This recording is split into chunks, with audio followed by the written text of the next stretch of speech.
భారత్‌పై అమెరికా విధించినటువంటి పరస్పర సుంకాలు ఏదైతే 26% విధించారో అవి నేటి నుంచయితే అమల్లోకొచ్చాయి. అయితే ఈ ప్రభావంతో అంతర్జాతీయ స్టాక్ మార్కెట్లు ఇప్పుడు ప్రెజెంట్‌గా నష్టాల్లో అయితే కొనసాగుతున్నాయి. అదే సమయంలో కేంద్ర ప్రభుత్వం ఇవాళ ఒక క్యాబినెట్ మీటింగ్ ఏదైతే ఏర్పాటు చేసుకుందో అదైతే కీలకంగా మారనుంది. అలాగే తాజా పరిణామాల నేపథ్యంలో ఈ సమావేశంలో తీసుకునే నిర్ణయాలపైన కూడా దేశవ్యాప్తంగా కూడా ఒక సర్వత్రమైన ఆసక్తి అయితే నెలకొంది. అయితే కేంద్ర కేబినెట్ సమావేశంలో అమెరికా భారతీయ ఉత్పత్తులపై ఏదైతే విధించినటువంటి సుంకాలున్నాయో దానిపైనే మెయిన్‌గా కేబినెట్‌కి సంబంధించిన కీలక చర్చ జరిగే అవకాశం అయితే మనకు కనిపిస్తుంది. అయితే ఇటీవల అమెరికా ప్రభుత్వం కొన్ని భారతీయ ఉత్పత్తులపై సుంకాలను పెంచడం పట్ల కేంద్ర ప్రభుత్వం కూడా తీవ్ర అసంతృప్తి అయితే వ్యక్తం చేస్తుంది. మరీ ముఖ్యంగా చూసుకుంటే గనక ఉక్కు, అల్యూమినియం, ఫార్మా ఉత్పత్తులు, ఆటో పార్ట్స్ లాంటి వాటిపైన ఈ సుంకాల ప్రభావం ఎక్కువగా పడనుంది. అయితే ఇదే క్రమంలో ట్రంప్ టారిఫ్ల ప్రభావం తగ్గించడానికి ఎలాంటి జాగ్రత్తలు తీసుకోవాలి అనే దాని మీద అయితే ఈరోజు ముఖ్యంగా క్యాబినెట్ మీటింగ్ అయితే పెట్టినట్లయితే మనకు తెలుస్తుంది. అయితే అసలు ఈ ట్రంప్ ఎందుకు ఈ టారిఫ్లను విధించాడు? ఇంత కఠినంగా ప్రతి దేశానికి సంబంధించి టారిఫ్లను ఎందుకు పెంచుతూ వచ్చాడు అనే దాని మీద ముఖ్యంగా మనం తెలుసుకునే ముందు అసలు అమెరికాలో జరుగుతున్నటువంటి ఒక ప్రొటెస్ట్ గురించి మనం మాట్లాడుకోవాలి. అదేంటంటే అమెరికా ప్రెసిడెంట్‌గా డొనాల్డ్ ట్రంప్ ఏదైతే వివాదాస్పదమైనటువంటి విధానాలు గానీ, నిర్ణయాలకు వ్యతిరేకంగా అమెరికాలో నుంటే దేశవ్యాప్తంగా నిరసనలనేది ఉవ్వెత్తున ఎగిసిపడుతున్నాయి. ఇది రిపబ్లికన్ పార్టీ పాలనా తీరుపైన కూడా అటు అగ్రరాజ్యంలోని ప్రజలు ఎవరైతే నివసిస్తున్నారో వాళ్ళందరికీ కూడా ఆగ్రహం అయితే కట్టలు తెంచుకుందని చెప్పుకోవచ్చు. ఇక ట్రంప్ రెండోసారి అధ్యక్ష బాధ్యతలు చేపట్టిన తర్వాత ఏదైతే ఈ నిరసన జరుగుతుందో, ఈ ప్రొటెస్ట్ జరుగుతుందో అది ఇదే చాలా పెద్ద నిరసన అమెరికా వ్యాప్తంగా అని కూడా చెప్పుకోవచ్చు. దీనికి వాళ్ళు ముఖ్యంగా హ్యాండ్స్ ఆఫ్ పేరుతో వేలాది మంది అమెరికన్లు కూడా వీధుల్లోకి వచ్చి తమ ఆగ్రహాన్ని అయితే వ్యక్తం చేస్తున్నారు. అంటే టోటల్‌గా చూసుకుంటే గనక దాదాపు 50 రాష్ట్రాల్లోని 1200కు మంది పైగా 1200కు ప్రాంతాలకు పైగా ఈ నిరసనలు అయితే తెలుస్తున్నాయి. అయితే అమెరికా చరిత్రలో ఇది ఒక అరుదైన ఘటనగా కూడా నిలిచిపోయే అవకాశం ఉంది. ఈ ముఖ్యంగా ఈ హ్యాండ్స్ ఆఫ్ మూవ్‌మెంట్‌కి సంబంధించి చూసుకుంటే గనక కార్మిక యూనియన్లు, పౌర హక్కుల సంఘాలు కావచ్చు, స్వలింగ సంపర్క సంస్థలు కానీ, న్యాయవాద సంఘాలు కానీ, సీనియర్ సిటిజన్ లాంటి టోటల్‌గా 150 సంఘాలు చేపట్టినటువంటి ఈ హ్యాండ్స్ ఆఫ్ నిరసనలకు కూడా జనం కూడా మద్దతు అయితే తెలుపుతున్నారు. టోటల్‌గా ఏదైతే అమెరికాలో ఉద్యోగులకు సంబంధించి అంటే తమకు ఎక్కడైతే ప్రభుత్వ ఉద్యోగాల తగ్గింపు కానీ, ప్రజాసేవల్లో ఉన్నటువంటి కోతల విషయంలో కానీ, ఆర్థిక వ్యవస్థ విషయం కానీ, వలస విధానం కానీ, మానవ హక్కులని కాలరాయడం కానీ, వివాదాస్పదమైనటువంటి సామాజిక వివాదాలు ఏవైతే ఉన్నాయో, విధానాలు ఉన్నాయో అవన్నీ కూడా ఒక్కసాటిగా అన్ని గ్రూపులు, సంస్థలు కూడా డొనాల్డ్ ట్రంప్ ప్రభుత్వానికి వ్యతిరేకంగా రోడ్ల మీదకు వచ్చి మరి కూడా నిరసనలు, ర్యాలీలు అయితే నిర్వహిస్తున్నారు. ట్రంప్ ఏదైతే ప్రపంచాన్ని ఆర్థిక మాంద్యంలోకి నెట్టబోతున్నారు అని కూడా వాళ్ళందరూ కూడా ఈ హ్యాండ్స్ ఆఫ్ మూవ్‌మెంట్ నినాదంతో రోడ్లపైన అయితే ర్యాలీలు చేస్తున్నారు. ముఖ్యంగా ఏదైతే ట్రంప్ తీసుకున్నటువంటి నిర్ణయాలు ఉన్నాయో ఆ నిర్ణయాల వల్ల ఒక్కసారిగా ఈ స్టాక్ మార్కెట్ వివిధ దేశాలకు సంబంధించినటువంటి స్టాక్ మార్కెట్లు ఒక్కసారిగా కుప్పకూలిపోయాయి. ముఖ్యంగా చూసుకుంటే గనక మనకు ఇండెక్సెస్ అంటే ఎస్&పీకి సంబంధించి అంటే అమెరికాకు సంబంధించిన ఎస్&పీ కావచ్చు, లేదంటే ఎఫ్‌టిఎస్‌సి యూకేకి సంబంధించిన ఎఫ్‌టిఎస్‌సి కానీ, లేదంటే షాంఘై అంటే చైనాకు సంబంధించినటువంటి షాంఘై కంపోజిట్ కానీ, ఇక ఎస్&పీ అండ్ టీఎస్ఎక్స్ సంబంధించినటువంటి టోటల్‌గా కెనడాకి సంబంధించి కానీ, నిక్కీ అంటే జపాన్‌కి సంబంధించి, యూరో స్టాక్స్ అయితే యూరోకు సంబంధించి కూడా టోటల్‌గా ఇవన్నీ కూడా ఒక్కసారిగా మనం చూసుకోవచ్చు. ట్రంప్ టారిఫ్లు విధించిన తర్వాత స్టాక్ మార్కెట్లన్నీ కూడా పూర్తిగా దెబ్బతింటూ వచ్చాయి. దీనిపైన ప్రపంచ దేశాలు కూడా ఒక్కసారిగా ఆగ్రహం అయితే వ్యక్తం చేస్తున్నాయి. ముఖ్యంగా ఒక ట్రంప్ తీసుకున్నటువంటి నిర్ణయంతోటి అమెరికా వ్యాప్తంగా ఉన్నటువంటి కూడా ఎస్&పీకి సంబంధించి కూడా టోటల్‌గా స్టాక్ మార్కెట్‌ని మనం చూస్తే కనుక ఇదేదైతే స్టాక్ మార్కెట్ ఉందో ఒక్కసారిగా ట్రంప్ తీసుకున్నటువంటి నిర్ణయాలతో అకస్మాత్తుగా స్టాక్స్ కూడా దెబ్బతిన్న పరిస్థితి అయితే నెలకొంటుంది. అయితే ఇది మొట్టమొదటిసారిగా అంటే మనము ఇప్పుడు ట్రంప్ గురించి మాట్లాడుతున్నాం. కానీ ట్రంప్ కంటే ముందు కూడా 1930లో ఇక్కడ Congress passed A bill sponsored by senator ఏదైతే 1930లో అక్కడ సెనేటర్‌కి సంబంధించి టోటల్‌గా ఈ టారిఫ్ విధానాన్ని కూడా అప్పట్లో ప్రవేశపెట్టారు. అప్పుడు ఒక్కసారిగా కూడా ప్రపంచ దేశాలన్నీ కూడా ఆర్థిక మాంద్యాన్ని ఎదుర్కొన్నాయి. దేశాలన్నీ కూడా అల్లకల్లోలం అయిపోయాయి. అంటే మనం చూసుకోవచ్చు 1930 అంటే దాదాపు 95 సంవత్సరాల క్రితం జరిగిన మాట. అప్పుడు ఈ టెక్నాలజీ లేదు. ఇంతగా వినియోగం అంటే ఉత్పత్తి గాని, లేదంటే మనం కొనే సామర్థ్యం గూడా లేదు. కానీ ఆ సమయంలోనే అంటే 1930 నాటి కాలంలోనే ఇంతగా ఆర్థిక మాంద్యాన్ని ఎదుర్కొన్న ఈ దేశాలు అంటే ఇప్పుడు ట్రంప్ తీసుకున్నటువంటి ఏవైతే నిర్ణయాలున్నాయో దాని ద్వారా ఇంకా ఎంత మొత్తంలో ఈ నష్టం జరిగే అవకాశాలున్నాయి దేశాలకు అనేది గూడా ఒక్కసారిగా అన్ని దేశాలు ఇప్పుడు మూకమ్మడిగా అటు ట్రంప్ తీసుకున్నటువంటి నిర్ణయాలపైన వ్యతిరేకత అయితే వ్యక్తం చేస్తున్నాయి.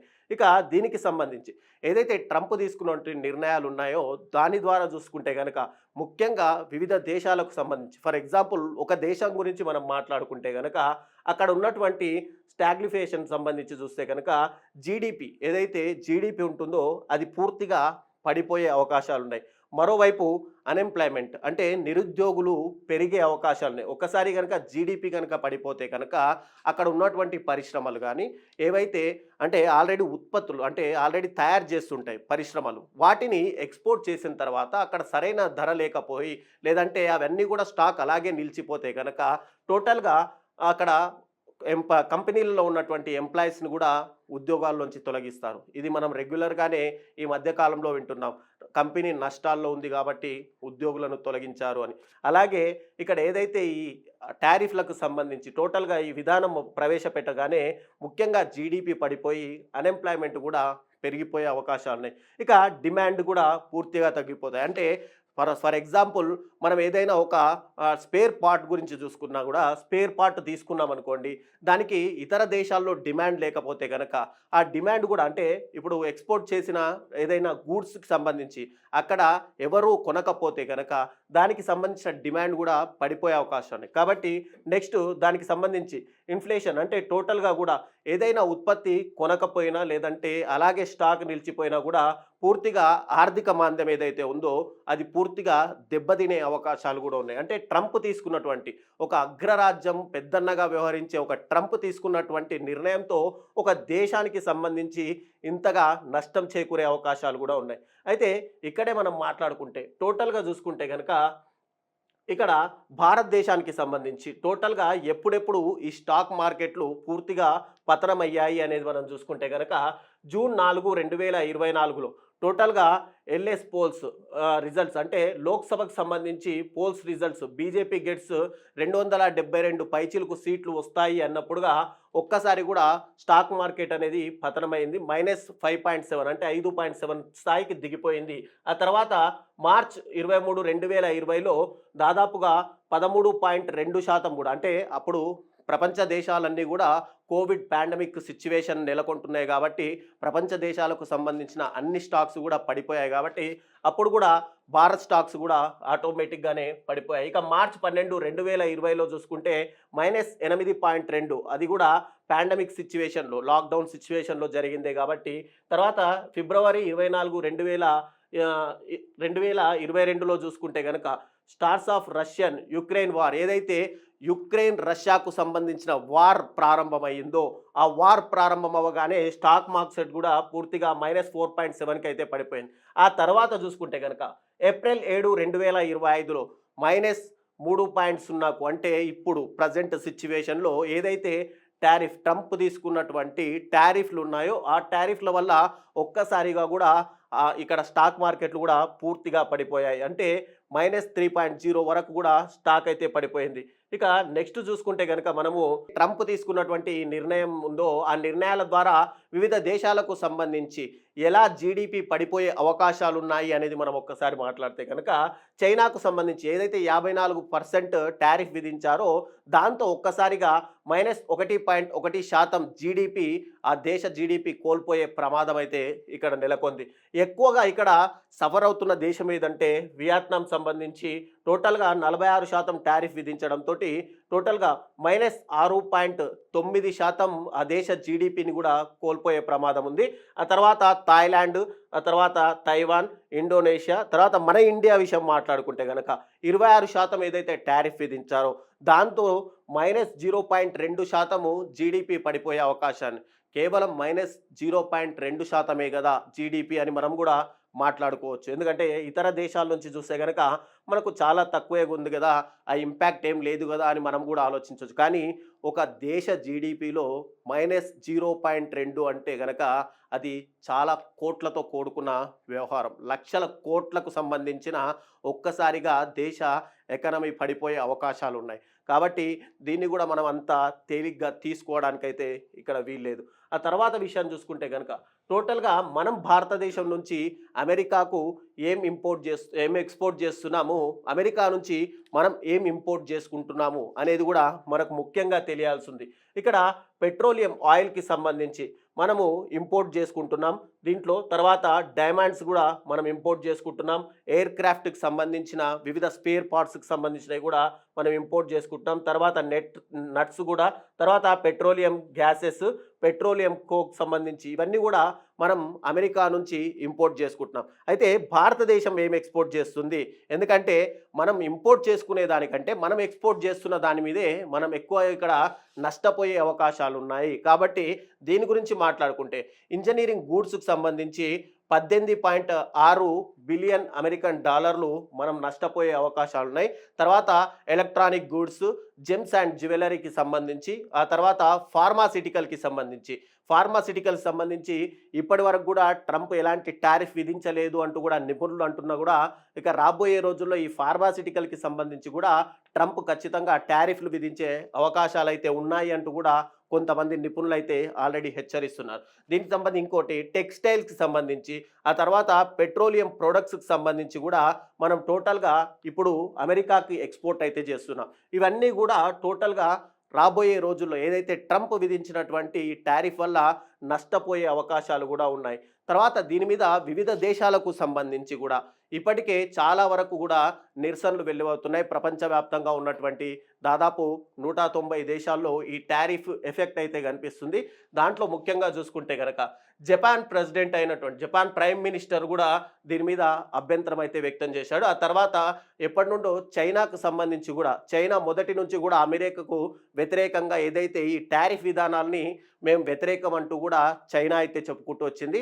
దాంట్లో భాగంగానే ఈ టారిఫ్ని కూడా చైనా కూడా వ్యతిరేకిస్తూ వచ్చింది. ఆ తర్వాత సంబంధించి చూస్తే కనుక తర్వాత యూరోపియన్ యూనియన్కి సంబంధించి కూడా ఈ justified Trump tariffs was through response అంటూ కూడా ఆవిడ కూడా ఇవన్నీ కూడా వీళ్ళందరూ కూడా ప్రపంచవ్యాప్తంగా ఉన్నటువంటి అగ్రరాజ్యాలు, అగ్రదేశాలైనటువంటి చాలా దేశాధినేతలు కూడా ఈ ట్రంప్ టారిఫ్కి సంబంధించి కూడా వ్యతిరేకమైతే చెప్తున్నారు. ఇక నెక్స్ట్ చూసుకుంటే కనుక ఏదైతే వీళ్ళందరూ కూడా డబ్ల్యూటీఓకు సంబంధించి అంటే వరల్డ్ ట్రేడ్ ఆర్గనైజేషన్కి కూడా వెళ్ళే అవకాశాలు ఆల్రెడీ ఇప్పటికే ఇక్కడ చైనా అయితే డబ్ల్యూటీఓకు కూడా వెళ్ళిపోయింది. ఆల్రెడీ చైనా డబ్ల్యూటీఓకి వెళ్ళిపోయింది. తర్వాత కెనడా కూడా డబ్ల్యూటీఓలో అంటే వరల్డ్ ట్రేడ్ ఆర్గనైజేషన్కి సంబంధించి కూడా వీళ్ళందరూ కూడా ఏదైతే ట్రంప్ ప్రవేశపెట్టినటువంటి నిర్ణయాలు ఉన్నాయో కూడా అవన్నీ కూడా వ్యతిరేకంగా ఉన్నాయి. General agreement and tariffs and trade అంటే జిఏటిటి 1994కు సంబంధించి ఏవైతే అగ్రిమెంట్కి సంబంధించినవి విధానాలు ఉన్నాయో ఈ విధానాలన్నీ కూడా టోటల్గా అప్పటి విధానాలకు ఇప్పుడు ట్రంప్ విధించిన టారిఫ్కు పూర్తిగా వ్యతిరేకంగా ఉన్నాయి అంటూ కూడా వీళ్ళందరూ కూడా అటు వరల్డ్ ట్రేడ్ ఆర్గనైజేషన్కి అయితే వెళ్తున్నారు. ఇక నెక్స్ట్ చూసుకుంటే కనుక ఏదైతే చైనా సంబంధించి 54% టారిఫ్లు విధించారో ఆ 54% టారిఫ్లకు వీళ్ళు మంగళవారం వరకు అంటే రీసెంట్గా 2 రోజుల వరకు కూడా వాళ్ళందరికీ కూడా టైం ఇచ్చారు ట్రంప్. కానీ ఇక్కడ చైనా దుందుడుకు చర్యగా ప్రవర్తిస్తూనే ఈ టారిఫ్లకు మేము ఎలాంటి ఒప్పుకోవట్లేదు అంటూ కూడా అమెరికాకు సంబంధించిన ప్రోడక్ట్స్ కూడా ఎక్కువ మొత్తంలో టారిఫ్ విధిస్తాము అంటూ కూడా చైనా ఒక సవాల్ విసరడంతో ఏదైతే ట్రంప్ 54% టారిఫ్లని కాస్త 104% టారిఫ్లుగా పెంచుతూ కూడా సంచలన నిర్ణయం అయితే తీసుకున్నారు. ఇక ఈ టారిఫ్ల విషయానికి చూస్తే కనుక ఇక భారత్ అమెరికాకు సంబంధించి ఇప్పటికే $77.5 బిలియన్ సంబంధించి మనం ఎక్స్పోర్ట్ చేస్తున్నాం. దాంతోపాటు యుఏఈ కానీ లేదంటే ఏషియన్ కంట్రీస్ కానీ ఇదన్నిటి కంట్రీలకు కూడా మనం ఎక్స్పోర్ట్స్ అయితే చేస్తున్నాం. ఇప్పుడు భారత్ గట్టెక్కే అవకాశాలు ఉన్నాయా ఈ టారిఫ్ల విషయము అనేది మనం మాట్లాడితే కనుక ముందుగా మేక్ ఇన్ ఇండియా గురించి మాట్లాడాలి. మేక్ ఇన్ ఇండియా ఏదైతే ప్రధాని నరేంద్ర మోడీగా వచ్చిన తర్వాత మేక్ ఇన్ ఇండియా అంటూ ప్రాజెక్ట్ తీసుకొచ్చి యువకులని స్వంతంగా తమ కాళ్ళపై తాము నిలబడే విధంగా బిజినెస్లకు అంటూ కూడా ప్రోత్సహిస్తూ వచ్చారు. ఇప్పుడు భారతదేశంలో ప్రతిదంటే గుండు సూది నుంచి ఎయిర్ క్రాఫ్ట్ విమానాలకు సంబంధించిన పార్ట్స్ వరకు కూడా ప్రతిదీ కూడా భారతదేశంలోనే తయారవుతున్నాయి. ఎన్నో ఇస్రో సంబంధించి ఎన్నో పరిశోధనలు కూడా మనం చేస్తున్నాం. భారతదేశంలోనే చాలా వరకు కూడా ఇక్కడ ఇండస్ట్రీలు కూడా నెలకొల్పి వివిధ రకాలుగా ప్రోత్సహిస్తున్నారు. కాబట్టి ఈ మేక్ ఇన్ ఇండియా ప్రాజెక్ట్లో భాగంగా భారత్ గనక తయారు చేస్తున్న ఇతర ఏవైతే ముడి చమురులు కానీ లేదంటే ఇతర సంబంధించిన పదార్థాలను కానీ లేదంటే ఇతర టెక్స్టైల్స్ సంబంధించి కానీ లేదంటే జ్యువెలరీ డైమండ్స్ కానీ ఇవేవైతే మనం అమెరికాకు ఎక్కువ మొత్తంలో ఎక్స్పోర్ట్ చేస్తున్నామో దాన్ని గనక కొద్దిగా తగ్గిస్తూ వచ్చి ఇతర దేశాలకు గనక మనం ఎక్స్పోర్ట్ గనక చేస్తే గనక రాబోయే రోజుల్లో భారత్కి మీద ఏదైతే టారిఫ్లు విధించారో ఆ టారిఫ్ ప్రభావము చాలా వరకు తగ్గే అవకాశాలు కూడా మనకు స్పష్టంగా అయితే కనిపిస్తున్నాయి. మరోవైపు ఏదైతే భారత్ అమెరికా మధ్య ఉన్నటువంటి ద్వైపాక్షిక ఒప్పందాలు ఉన్నాయో దాంట్లో భాగంగా గనక ఏదైతే ఫ్రీ ట్రేడ్ అంటే దాదాపు చూసుకుంటే కనుక ఫ్రీ ట్రేడ్ అగ్రిమెంట్ కనుక చేసుకుంటే కనుక ఆ టారిఫ్లు కూడా తగ్గిపోయే అవకాశాలు ఉన్నాయి. ఇక్కడ ముఖ్యంగా మనం చూసుకుంటే కనుక ఇండియా ఇప్పటికే మేజర్ ట్రేడ్ అగ్రిమెంట్లను కూడా చేసుకుంటూ వచ్చింది. ఇండియా సౌత్ కొరియాకు సంబంధించి కూడా సిఈపిఏ అగ్రిమెంట్ కానీ ఇండియా మెర్కోసర్కి సంబంధించి కానీ ఇండియా ఈఎఫ్టీఏకి సంబంధించి కానీ ఇండియా ఆస్ట్రేలియాకు సంబంధించి కూడా మనకు ఇప్పటికే ఫ్రీ ట్రేడింగ్ జరుగుతుంది. అయితే ఇక్కడ ఎఫ్టీఏ మనం చూసుకుంటే కనుక ఫ్రీ ట్రేడ్ అగ్రిమెంట్, పీటీఏ వచ్చేసి ప్రిఫరెన్షియల్ ట్రేడ్ అగ్రిమెంట్ అంటూ కూడా మనం చూసుకోవచ్చు. ఇక్కడ వివిధ దేశాలతో ఏవైతే మనము ఫ్రీ ట్రేడ్ కానీ లేదంటే ప్రిఫరెన్షియల్ ట్రేడ్ అగ్రిమెంట్ జరుపుకుంటున్నామో అలాగే గనక రాబోయే రోజుల్లో అమెరికాతో గనక కూడా ఈ ద్వైపాక్షిక ఒప్పందాల నేపథ్యంలో గనక ఈ ఫ్రీ ట్రేడ్ అగ్రిమెంట్ కానీ ప్రిఫరెన్షియల్ ట్రేడ్ అగ్రిమెంట్ కానీ జరిగితే గనక రాబోయే రోజుల్లో భారత్కి చెంది కూడా చాలా వరకు మనకు వెసులుబాటు కల్పించే అవకాశాలు కూడా ఉన్నాయి. ఇవి ముఖ్యంగా చూసుకుంటే కనుక భారత్ ఏదైతే వివిధ దేశాలపైన అంటే ముఖ్యంగా కన్క్లూజన్గా చూసుకుంటే కనుక ఇప్పటికే వివిధ దేశాలపైన టారిఫ్లు విధించారు కాబట్టి భారత్ పైన ఆ టారిఫ్ ప్రభావము చాలా తక్కువగా ఉంది. కాబట్టి ఇక ఏదైతే మనమే సొంతంగా వివిధ రకాల ప్రోడక్ట్స్ తయారు చేసుకొని వివిధ రకాల అంటే టారిఫ్లు ఎక్కువగా ఉన్న దేశాల కంటే మన దగ్గరే ఎక్కువ ఉత్పత్తి జరిగి గనక అవి ఇతర దేశాలకు గనక ఎక్స్పోర్ట్ చేస్తే కనుక రాబోయే రోజుల్లో భారత్ కూడా ఈ టారిఫ్ల ప్రభావం చాలా వరకు తగ్గే అవకాశాలు ఉన్నాయి. దీనిపైన టోటల్గా ఇలాంటి వీడియోల కోసం ఇంకా మీకు కావాలనుకుంటే కనుక కింద కామెంట్ రూపంలో తెలియజేయండి. ఈ వీడియో పైన మీ అభిప్రాయాల్ని ముఖ్యంగా కామెంట్లో తెలియజేయండి.